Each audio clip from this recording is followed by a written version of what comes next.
Hi, Get the Gloss. I'm Amy, owner of Aimee Personal Beauty, and I'm going to show you how to make some Easter-inspired nails at home.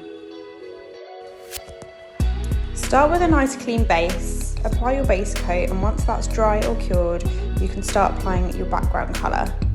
I've gone for a mixture of bright pastels for a mini eggs-inspired look.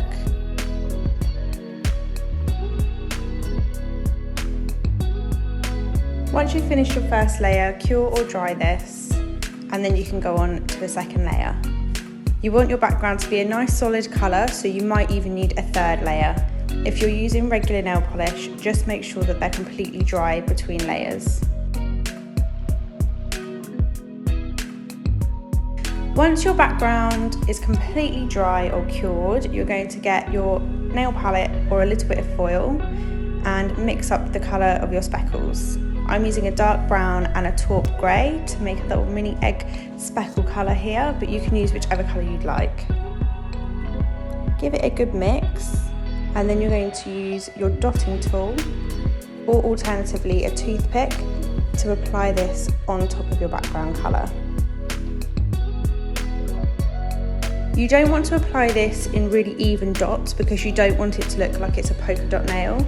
If you look at a mini egg, it's really sporadic, none of the dots are completely circular, they're all a bit random, so just apply them wherever you'd like.